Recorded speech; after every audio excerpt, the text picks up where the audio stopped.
उत्तराखंडमध्ये देशसेवेचे कर्तव्य बजावत असताना चिखलीचे सुपुत्र हवालदार हरिदास मधुकर कापसे यांना आले वीरमरण। अवघ्या 36 वर्षाच्या हवालदार कापसे यांच्या निधनाने चिखलीसह बुलढाणा जिल्ह्यावर शोककळा पसरली। बुलढाणा जिल्ह्याचे सुपुत्र आणि चिखली तालुक्यातील सेलसूर येथील मूळ रहिवासी हवालदार हरिदास मधुकर कापसे यांचे उत्तराखंडमधील अतिउंचावरील लापथल पोस्टवर निधन झाले। 7 ऑगस्ट रोजी त्यांची प्रकृती अचानक बिघडली। त्यांच्यावर तातडीने उपचार सुरू करण्यात आले, मात्र उपचारादरम्यान रात्री 8:26 त्यांना मृत घोषित करण्यात आले। हरिदास कापसे यांच्या निधनाची बातमी 8 ऑगस्ट रोजी चिखलीत पोहोचली। या दुःखद बातमीमुळे चिखली परिसरात दुःखाचे सावट पसरले। विशेष म्हणजे 7 ऑगस्ट रोजी त्यांची 3 वर्षाची कन्या वैदेहीचा वाढदिवस होता। सकाळी हरिदास कापसे यांनी मोबाईलवरून आपल्या लाडक्या मुलीला वाढदिवसाच्या शुभेच्छा दिल्या आणि ऑनलाईन भेटही पाठवली, मात्र सायंकाळी कुटुंबियांनी केलेला व्हिडिओ कॉल त्यांनी उचलला नाही। त्यानंतर आलेल्या त्यांच्या निधनाच्या दुःखद बातमीने कुटुंबियांवर दुःखाचा डोंगर कोसळला। उत्तराखंडहून दिल्ली मार्गे, त्यानंतर छत्रपती संभाजीनगर आणि तेथून चिखली येथे त्यांचे पार्थिव आणण्यात आले।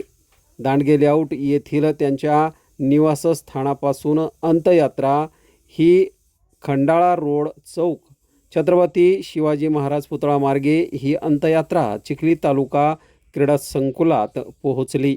देशसेवेसाठी प्राणाची आहुती देणाऱ्या या वीर सुपुत्राला अखेरचा निरोप देण्यासाठी मोठा जनसमुदाय उपस्थित झाला होता। अधिकारी, लोकप्रतिनिधी, पोलीस प्रशासन, माजी सैनिक, विविध क्षेत्रातील मान्यवर आणि नागरिकांनी शहीद हवालदार हरिदास कापसे यांना भावपूर्ण श्रद्धांजली अर्पण केली।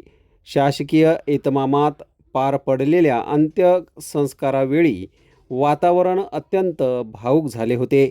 उपस्थित नागरिकांच्या डोळ्यात अश्रू होते, तर दुसरीकडे भारत माता की जय, हरिदास कापसे अमर रहे अशा घोषणांनी संपूर्ण परिसर दुमदुमून गेला होता।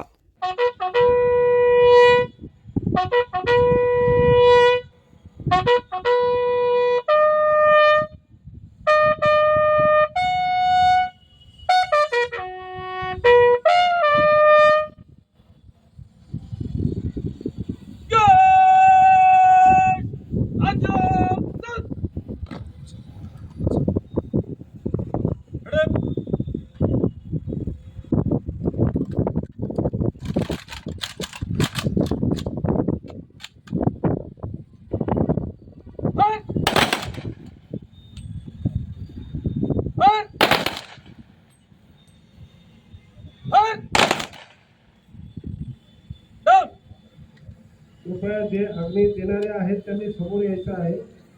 माता की जय, भारत माता की जय, भारत माता की जय। जब तक सूरज चांद रहेगा, जब तक सूरज चांद रहेगा। हरिदासचा मोलाचा वाटा होता। हे मृतदेह गावामध्ये फसून होते व 3 ते 4 दिवस अथक परिश्रमानंतर त्यांना काढण्यात हरिदासला यश आले। त्याबद्दल हरिदासला उत्तर प्रदेश सरकारने विशेष सत्कार सुद्धा त्याला प्रदान करण्यात आला होता व सेंट्रल कमांड कडून पुन्हा चॅम्पियन पुरस्कार देऊन त्यांचा गौरव करण्यात आला। 2020 मध्ये अंदमान निकोबार या बेटांवर विशेष मोहिमेमध्ये सुद्धा हरिदासचा सहभाग होता। त्याबरोबर 2025 मध्ये गुपित ऑपरेशन अंदमान मध्ये झालेल्या आर्मी, नेव्ही, एअर फोर्स या विशेष सैनिक अभ्यासामध्ये हरिदासची मोलाची भूमिका होती। पॅरा कमांडो होण्यासाठी जी तयारी असते तिची हरिदास जवळ होती। पॅरा कमांडो मध्ये विशेष उंचीवरून जंप मारणे गरजेचं असतं। त्यासाठी प्रत्येक वर्षी टेस्ट होत असते, त्यामध्ये हरिदास केव्हाही अव्वल होता। हरिदासच्या या 16 वर्षाच्या देशसेवेमध्ये केलेली कामगिरी अप्रतिम आहे। एवढा संघर्ष हा कधी सैनिकांना करावा लागतो.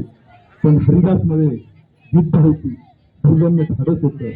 हरिदासने आपला परिवार हा शून्यातून तयार केला. दोन्ही भाऊ फार काही शिकलेले नाही, अल्प भोगारक आहे, शेतू गावचे आहे. हरिदासने अशा पद्धतीतून शून्यातून विश्व तयार केले. हरिदासचे आयुष्य शिव संसाराई